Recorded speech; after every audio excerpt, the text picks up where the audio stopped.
Hello everyone, welcome to दिल ex wife 247। I am Shubham Yadav. आज के इस टॉपिक में हम डिस्कस करेंगे लॉ ऑफ टॉर्ट्स। तो चलिए पहले समझते हैं कि आज के टॉपिक में हम क्या क्या पढ़ेंगे। तो आज के इस लेक्चर में हम पढ़ेंगे लॉ ऑफ टॉर्ट की मीनिंग, उसके एसेंशियल एलिमेंट्स, और उसके बाद टॉर्ट और क्राइम, टॉर्ट और कॉन्ट्रैक्ट, टॉर्ट और क्वासी कॉन्ट्रैक्ट, टॉर्ट और ट्रस्ट के बीच के डिफरेंसेस को समझेंगे। सबसे इंपॉर्टेंट जो इसमें है वो हमारा एक theoretical debate, whether it is law of torts और लॉ ऑफ टॉर्ट, इसको क्लियर करेंगे। तो चलिए देरी न करते हुए शुरू करते हैं। First of all we will discuss the meaning of tort. The word tort is derived from the Latin term tortum meaning to twist. जो टॉर्ट वर्ड है वह एक लैटिन टर्म टॉर्टम सा है जिसका मतलब होता है टू ट्विस्ट। टू ट्विस्ट मतलब टेढ़ा मेढ़ा। It denotes A wrongful act that infringes a legal right। जो टॉर्ट है वह एक wrongful act होता है जो किसी दूसरे पर्सन के लीगल राइट को इन्फ्रिंज करे। इट मीन्स दैट उन्हें वायलेट करे। A tort is a civil wrong other than breach of contract or breach of trust for which the remedy is an action for unliquidated damages। It means that आपको यहाँ पे तीन चीज याद रखनी है। पहला, टॉर्ट हमेशा एक सिविल रॉन्ग होता है, या क्रिमिनल नहीं होता है, हमेशा एक सिविल रॉन्ग होता है। दूसरा, जो टॉर्ट है वह एक कॉन्ट्रैक्ट का या फिर ट्रस्ट का ब्रीच नहीं होता है। तीसरा, जो यहाँ पे रेमेडी होती है टॉर्ट की, वो हमेशा अनलिक्विडेड फॉर्म में होती है। इट मीन्स दैट पहले से फिक्स नहीं होता कि आपको कितनी रेमेडी, इट मीन्स कंपनसेशन मिलेगा कितना नहीं, एक कोर्ट डिसाइड करेगा। अब हम यहाँ पर कुछ स्कॉलर्स की डिफिनीशन को देख लेते हैं। तो सबसे पहले हम सैलमेंट को देखते हैं। A tort is a civil wrong for which remedy is a common law action for unliquidated damages and which is not exclusively the breach of a contract or trust or other merely equitable obligation। और Winfield का क्या है? Winfield कहते हैं tortious liability arises from the breach of a duty primarily fixed by law। यहाँ पर जो सैलमेंट है वह सिर्फ एक स्पेसिफिक टॉर्ट्स की बात करते हैं, वाइल जो विनफील्ड है वो एक जनरल प्रिंसिपल की बात करते हैं। ठीक है, बात करते हैं टॉर्टिस लायबिलिटी की। सबसे पहले टॉर्ट लॉ। जो टॉर्ट लॉ है वह प्राइवेट राइट्स को प्रोटेक्ट करता है। It's impose the duty which is fixed by the law. It primarily concern with the compensation. जो टॉर्ट लॉ होता है बेसिकली कंपनसेशन पर फोकस्ड रहता है। तो कंपनसेशन वो भी मॉनेटरी फॉर्म में। It is a part of civil law. जो टॉर्ट लॉ है हमेशा एक सिविल लॉ होता है, मतलब सिविल लॉ है। differs from the moral wrongs because a moral wrongs अलग है, क्योंकि every moral wrong is not legally actionable। tort requires violation of a legal recognized right। अगर कोई भी राइट जो लीगली रिकॉग्नाइज नहीं है तो आप उसके लिए क्लेम नहीं कर सकते हैं। और हर, जैसे कि हम जानते हैं कि हर मोरल रॉन्ग लीगली एक्शनेबल है। जैसे आप अपने पिता से, अपने पापा से झूठ बोलते हैं, वह लीगली एक्शनेबल तो नहीं है ना, इसीलिए हर मोरल रॉन्ग टॉर्ट नहीं होता। अब यहाँ पे कुछ इसेंशियल एलिमेंट्स की बात कर लेते हैं। For liability in tort the following must be prove. पहला, एक लीगल डैमेज आपका होना चाहिए। और यहाँ पे लीगल डैमेज हो, लीगल राइट भी हो सकती है, या फिर किसी और तरीके से, जैसे आपकी रिप्यूटेशन का भी हो सकता है, कुछ भी हो सकता है। और एक रॉन्गफुल एक्ट या ओमिशन होना चाहिए। और दूसरा, डैमेजेस मतलब रेमेडी होनी चाहिए। ठीक है, अब चलते हैं आगे। बात करते हैं लीगल डैमेज इंजूरिया की। Legal damage means violation of a legal right even without actual loss. It means that बस आपका जो लीगल राइट है वह वायलेट होना चाहिए। अगर आप एक्चुअल लॉस सफर करते हैं ना नहीं करते हैं, इससे कुछ फर्क नहीं पड़ता है। टू इंपॉर्टेंट मैगजीम्स की बात कर लेते हैं। पहला हमारा इंजूरिया साइन डैमनो, और second one is the damnum sine injuria. तो injuria sine damno means legal injury without actual damage. It means that आपका सिर्फ एक लीगल इंजरी होना चाहिए। आप एक्चुअल में डैमेज को सफर करते हैं नहीं करते, इससे कुछ इंपैक्ट नहीं पड़ता, कुछ फर्क नहीं पड़ता। इसका एक बहुत इंपॉर्टेंट केस है एसबाई वर्सेस वाइट का। इसमें क्या था कि जो प्लेंटिफ थे उन्हें इलीगली प्रोहिबिट किया गया था वोट करने से। इवन वो जिस कैंडिडेट को वोट करना चाहते थे वो कैंडिडेट जीत भी गया था, लेकिन फिर भी कोर्ट ने माना कि जो प्लेंटिफ है उनका लीगल राइट वायलेट हुआ था, इसलिए उनका जो क्लेम है एक्शनेबल क्लेम है और उन्हें इसके लिए कंपनसेशन भी दिया गया था। अब बात करते हैं डायमंड साइन इंजरी एक्ट की। इसका मतलब होता है कि actual loss without violation of right. Means आपका तो डैमेज हो रहा है लेकिन आपका कोई राइट नहीं वायलेट हो रहा है। इसका भी एक फेमस केस है ग्लोसुटर ग्रामर उस स्कूल का। इसमें क्या था कि opening a rival school causing financial loss is not actionable as no legal right was violated। मान लीजिए आपका एक स्कूल है, ठीक, और आपके राइवलरी में एक लोग और अपना स्कूल खोल दिए, तो पहले जितने स्टूडेंट्स आपके स्कूल में आते थे अब उससे कम हो गए और बाकी बच्चे इनके स्कूल में जाने लगे। तो यहाँ पे तो आपका जो लॉस है वह तो आप सफर कर रहे हैं, लेकिन आपका यहाँ पे कोई लीगल जो राइट है वो वायलेट नहीं हो रही है, इसलिए इसके लिए आपको कंपनसेशन नहीं मिल सकता। ठीक है, अब चलिए आगे चलते हैं। अब हमारा जो सेकंड इसेंशियल एलिमेंट है वह है रॉन्गफुल एक्ट ऑफ ओमिशन। जो टॉट होता है हमेशा एक रॉन्गफुल एक्ट का ओमिशन होना चाहिए। Wrongful act means which is legally wrongful, any act which is legally wrongful is called wrongful act। It may arise from intent, intent से arise हो सकता है, नेग्लिजेंस या स्ट्रिक्ट लायबिलिटी से। अब रॉन्गफुल ओमिशन किसे कहते हैं? Failure to perform a legal duty. मान लीजिए आपको कोई ड्यूटी परफॉर्म करनी थी और आप उसके लिए लीगली बाइंड थे लेकिन आपने उसे परफॉर्म नहीं किया, तो उसे ओमिशन कहते हैं। फॉर एग्जांपल जैसे एक पुलिसमैन हो गया, उसका एक ड्यूटी है कि वो कंप्लेंट्स या फिर एफआईआर को फाइल करे, मतलब एक्सेप्ट करे। अगर वह इस चीज को डिनाई करता है, नहीं करता, तो it means that that person is committing an omission. Okay, अब हम चलते हैं नेक्स्ट एलिमेंट्स, एसेंशियल एलिमेंट्स। वो है हमारी रेमेडी। डैमेजेस इन टॉट और unliquidated and it is awarded by court. जो डैमेजेस इट मीन जो रेमेडी होती है टॉट में अनलिक्विडेटेड होती है, it means it is not pre determined, it is means that it is not fixed, कि आपके डैमेजेस के अकॉर्डिंग चेंज हो सकती हैं और ये कोर्ट द्वारा डिसाइड किया जाता है। अब डैमेजेस भी कई टाइप के होते हैं, जैसे जनरल डैमेज, स्पेशल डैमेज और नॉमिनल डैमेज, एग्जेम्पलरी डैमेज, इस तरह के मतलब डैमेजेस का टाइप है। अब चलिए चलते हैं आगे, नेक्स्ट पॉइंट करते हैं mental elements tort. Although many torts require fault, but some torts based on negligence, some based on intention and some impose strict liability. जो स्ट्रिक्ट लायबिलिटी वाला कॉन्सेप्ट है, प्रिंसिपल है, यह रायलैंड्स वर्सेस फेल्चर के केस में आया था। ये एक लैंडमार्क केस है। इसमें क्या हुआ था कि डिफेंडेंट ने एक रिजर्वायर बनाया। रिजर्वायर मीन्स आप तालाब कह सकते हैं या फिर स्विमिंग पूल कह सकते हो, अपने खुद की जमीन, अपने खुद के लैंड पे बनाया था। पर लेकिन वहां से जो वाटर था, water escaped from reservoir and flooded the plaintiff coal mines. तो वहां से वाटर था वो बह के प्लेंटिफ के कोल्स माइन में चला गया, मतलब कोयले का खदान था वहां पे चला गया। तो कोर्ट ने इसमें कहा कि डेंजरस थिंग अगर आप अपनी लैंड पर लाते हो और वो escape करे तो आप लाइबल हो, चाहे नेग्लिजेंस प्रूफ हो या ना हो। इसका मतलब कि अगर आप कोई भी ऐसी चीज अपने जमीन पर रखते हो या फिर अपने घर में या कहीं भी रखते हो, इसकी संभावना है कि वह escape कर सकती है, मतलब बह सकती है, बाहर जा सकती है और उससे किसी का नुकसान होता है, चाहे आपका इंटेंशन हो या ना हो, या फिर आपने ड्यू केयर रखा हो या नहीं रखा हो, उससे कुछ फर्क नहीं पड़ता। अगर किसी दूसरे पर्सन का डैमेज होता है, सफर करता है, वह लॉस करता है, तब आप उसके लिए लायबल होंगे। यही था। तो इसी केस के बाद जो स्ट्रिक्ट लायबिलिटी वाला कॉन्सेप्ट था, प्रिंसिपल था, वो आया। अब चलिए चलते हैं नेक्स्ट टॉपिक पर। अब हम बात करते हैं difference between tort and crime.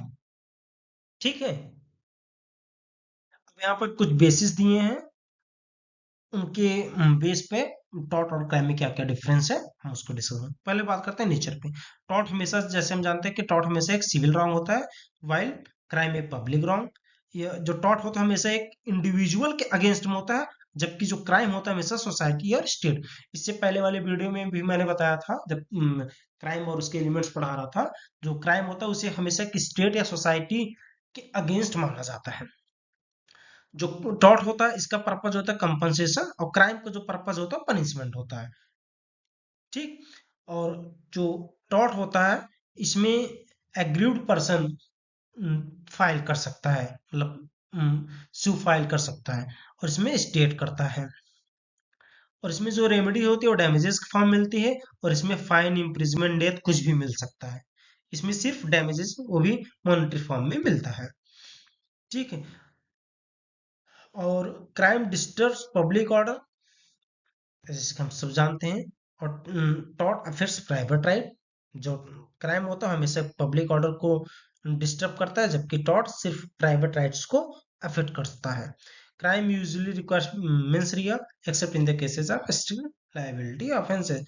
Crime में हमेशा एक मेंस रिया चाहिए होता है, बस कुछ स्ट्रिक्ट लायबिलिटी केसेस को छोड़ के, जबकि टॉर्ट में ऐसा कुछ नहीं है। इन टॉर्ट नेग्लिजेंस में सूफी, बस टॉर्ट में सिर्फ आपने नेग्लिजेंस रखा, मतलब आपने डू केयर नहीं रखा, वही सुफिशियंट है। अब चलिए चलते हैं नेक्स्ट टॉपिक पर। Now we will discuss difference between tort and contract. यहाँ पर भी कुछ बेसिस हैं जिनके बेस पर हम टॉर्ट और कॉन्ट्रैक्ट में डिफरेंस देखेंगे।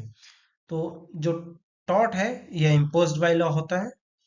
जो कॉन्ट्रैक्ट है वह एग्रीमेंट द्वारा अराइजेस होती हैं, मतलब एग्रीमेंट से बनते हैं। इसमें जो प्रिविटी होती है नॉट नेसेसरी होती है, और इसमें इसेंशियल है। जो टॉर्ट होता है इसमें डैमेजेस होती हैं अनलिक्विडेटेड होती हैं, और कॉन्ट्रैक्ट में यूजुअली लिक्विडेटेड डैमेज ही होता है। मतलब आपको पता होता है कि अगर एक कॉन्ट्रैक्ट ब्रीच होता है तो क्या डैमेज हो सकता है, जबकि टॉर्ट में ऐसा कुछ नहीं होता है। और टॉर्ट में इंटेंट जो होता है हमेशा नहीं रिक्वायर्ड होता है, और इसमें एग्रीमेंट इसेंशियल होता है। और इसमें रेमेडी वही कंपनसेशन है, इसमें डैमेज एक स्पेसिफिक परफॉर्मेंस होता है। अगर कोई कॉन्ट्रैक्ट ब्रीच होता है तो आपको डैमेजेस मिलेंगे, मतलब आपको रेमेडी मिलेगी, या फिर स्पेसिफिक परफॉर्मेंस मिलेगा। इसमें इंपॉर्टेंट पॉइंट एक है, दो है sorry. In tort duty exist even without consent. Tort में आपकी जो ड्यूटी होती है वह कंसेंट हो या ना हो उसके अलावा भी एग्जिट करते हैं, जबकि कॉन्ट्रैक्ट में वॉलंटरी एग्रीमेंट से होता है। अब चलिए चलते हैं नेक्स्ट पे। अब हम बात करते हैं difference between tort and quasi contract पे। क्वासी कॉन्ट्रैक्ट जो होता है एक्चुअल में कॉन्ट्रैक्ट नहीं होता है, एक अनजस्ट इन्वेस्टमेंट पर बेस्ड होता है। एग्जाम्पल, आप गलती से किसी को पैसे ट्रांसफर कर देते हो, वो लीगली बाउंड होगा आपको पैसा वापस देने के लिए। जो मैंने आपको भी बताया एग्जाम्पल एक क्वासी कॉन्ट्रैक्ट का है, एक एक्चुअल कॉन्ट्रैक्ट नहीं होता है बेसिकली। ठीक है। यहाँ पे हमने कुछ बेसिस भी दिया है, उसके बेस पे हम टॉर्ट और क्वासी कॉन्ट्रैक्ट के बीच में डिफरेंस पढ़ेंगे। पहला, नेचर सिविल लॉ, इसका obligation imposed by law. Source of duty, duty fixed by law, इसमें obligation to prevent unjust enrichment. Consent, इसमें कोई कंसेंट नहीं चाहिए होता, इसमें भी नहीं चाहिए हो, क्योंकि जैसे मैंने बताया कि एक्चुअल कॉन्ट्रैक्ट नहीं होता है। इसमें रेमेडीज जो है वो डैमेजेस फॉर्म में मिलते हैं, इसमें रिस्ट्रिक्शन मिलता है। और इसमें ऑब्जेक्टिव इसका क्या है, टॉर्ट का कंपनसेट दी इंजुरी। और इसमें इसका जो कॉसी कॉन्ट्रैक्ट का जो ऑब्जेक्टिव होता है वो होता है प्रिवेंट अनजस्ट इनरिचमेंट। यहाँ पे अनजस्ट इनरिचमेंट मतलब होता है अ, कि फायदा, मतलब जहां पे किसी का कोई राइट ना हो उसके बावजूद उसे कुछ मिल जाना। जैसे आपको कोई चीज खो गई है, किसी को मिल गया, लेकिन जो आपकी चीज खोई थी उस पे आपका राइट था ना, आपका वो चीज था, लेकिन दूसरे को पाया, मतलब उसके अनजस्ट इनरिचमेंट हुआ। तो इसी को हम क्वासी कॉन्ट्रैक्ट करते हैं। जो पर्सन आपका चीज पाया रहेगा वह लीगली बाउंड होगा वह चीज आपको रिटर्न करने के लिए। यहाँ पे कोई डिफरेंस क्या है, टॉर्ट जो होता है वो रॉन्गफुल एक्ट होता है जिसकी वजह से हमें डैमेजेस मिले। क्वासी कॉन्ट्रैक्ट तो अनजस्ट गेन होता है। हाँ, सही वर्ड है, अनजस्ट गेन। अगर आपको कुछ अनजस्ट गेन मिलता है तो आपको उसका रिपेमेंट करना होगा। अब चलिए चलते हैं नेक्स्ट टॉपिक पर। तो हम बात करते हैं difference between tort and trust. इसमें भी कुछ बेसिस पर है जिसपे हम डिस्कशन नेचर होता है टॉर्ट का, सिविल रॉन्ग। सेम हर जगह टॉर्ट का वही रहेगा, बस टॉर्ट के साथ जो और रहेगा, मतलब जैसे ट्रस्ट हो गया या क्वासी कॉन्ट्रैक्ट, उन सबका बस चेंज रहेगा। इसमें फिड्यूशियरी ऑब्लिगेशन होता है, इसका ओरिजिनल लॉ ही है, इसका कॉन्फिडेंस है, इक्विटी है, इसेंशियल। इसका जो रेमेडी होता है वो डैमेजेस होता है, और इसका जो रेमेडी होता है वो इक्विटेबल रेमेडीज होती है बस। अब चलिए चलते हैं नेक्स्ट टॉपिक। बात करते हैं whether it is law of torts और लॉ ऑफ टॉर्ट। तो सबसे पहले हम बात करते हैं लॉ ऑफ टॉर्ट्स, वो जो सैलमन की थ्योरी है। Salmon maintained that there is no general principle of tortious liability. According to him, law is consist of number of specific recognized torts. A person is liable only if his wrongful act fall within one of these established categories. If a wrong does not fit into any recognized tort, no remedy is available. It means that जो salmon था वो सिर्फ एक कुछ ही एक specific recognised torts की बात करते हैं। और कोई भी पर्सन लायबल नहीं होगा जब तक उसका जो एक्ट है वह उन रिकॉग्नाइज्ड टॉर्ट्स के अंडर में नहीं आएगा। अगर वह एक्ट जो है वह रिकॉग्नाइज्ड टॉर्ट्स के अंडर में नहीं है फिर तो उसके लिए कोई रेमेडी भी अवेलेबल नहीं है। जो सैलमन है जो उनका स्कोप बहुत नैरो है। जो सैलमन की ये थ्योरी इसे पिजन होल थ्योरी भी कहते हैं। The idea is that the thought law contains separate compartments, pigeonholes, each representing a specific tort such as negligence, nuisance, trespass, or defamation. A claim must be come into one of these pigeonholes to succeed. If it does not fit, the court cannot grant relief. तो वही है कि अगर law द्वारा अगर कोई भी tort recognise नहीं है तो उस एक्ट के लिए कोई भी क्लेम नहीं है, कोई भी रेमेडी नहीं है और वह पर्सन भी लायबल नहीं होगा जो वह एक्ट करेगा अगर वह लॉ द्वारा रिकॉग्नाइज नहीं है। बेसिकली यही है इनका। Therefore, under this theory, the correct expression is law of torts because the law is seen as the collection of separate and dependent torts rather than a single unified principle. इसी वजह से इनके जिस theory को हम law of torts कहते हैं। जो सैलमन है उनका जो अप्रोच है वह रेस्ट्रिक्टिव है, मतलब बहुत रिस्ट्रिक्शन के साथ है, कंजर्वेटिव है, बेस्ड ऑन प्रेसिडेंट है, लिमिटेड इन स्कोप। इनका जो स्कोप है वो लिमिटेड है, नैरो है, रिस्ट्रिक्टिव, कंजर्वेटिव है। अब हम चलते हैं आगे चलते हैं। हम बात करते हैं लॉ ऑफ टॉट की, जो है विनफील्ड की। Winfield opposed the Salmon-Narrow approach. According to him, there exists a general principle of liability. Whenever a person causes harm to another without lawful justification, he is liable. The categories of tort are not closed. Courts may recognize new torts as society develops. जो Winfield है वो salmon के narrow approach को oppose करते हैं। According to Winfield, general principle exist करती है। अगर किसी ने लीगल डैमेज काज किया है विदाउट लॉफुल जस्टिफिकेशन वो लायबल होगा। इसमें जो कैटेगरीज है वो क्लोज नहीं है। कोर्ट में recognise new torts as society develop. जैसे जैसे सोसाइटी डेवलप होंगी वैसे वैसे कोर्ट्स नए टॉर्ट्स को रिकॉग्नाइज कर सकता है। Under this approach torts law is based on a broad duty not to cause harm to others. The individual torts are merely examples of how that general principle operates. It means that कि ये basically flexible है, expanding है, flexible है। या जैसे salmon का एक narrow approach था कि जो लॉ रिकॉग्नाइज करेगा वही सिर्फ टॉर्ट होंगी, इसमें ऐसा कुछ नहीं। इसमें विनफील्ड के अकॉर्डिंग जैसे जैसे सोसाइटी डेवलप होगी उसी के अकॉर्डिंग टॉर्ट जो कोर्ट्स हैं वो नए नए टॉर्ट्स को रिकॉग्नाइज कर सकती हैं। इनका जो अप्रोच है विनफील्ड का ये फ्लेक्सिबल है। इट मींस दैट समय के साथ फ्लेक्सिबिलिटी के साथ बढ़ सकती है। एक्सपेंडिंग बढ़ सकता है कि नहीं, कि रिस्ट्रिक्टिव नहीं है, एक्सपेंडिंग है। Suitable for the modern welfare state, supportive of judicial innovation, judicial innovation का सपोर्टिव है। अब चलिए चलते हैं, हम बात करते हैं इंडियन पोजीशन की।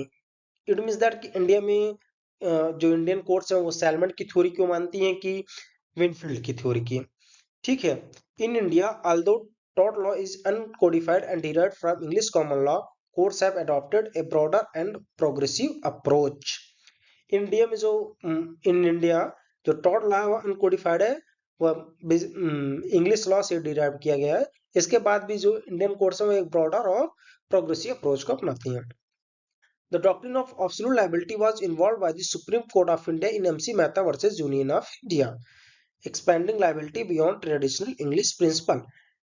इन इंडिया में जो है एक एब्सोल्यूट लायबिलिटी का डॉक्ट्रिन है, डॉक्ट्रिन ऑफ एब्सोल्यूट लायबिलिटी, जो MC Mehta versus union of India के केस में आया था, जो इंग्लिश प्रिंसिपल जो ट्रेडिशनल इंग्लिश प्रिंसिपल है उनसे बहुत अलग है।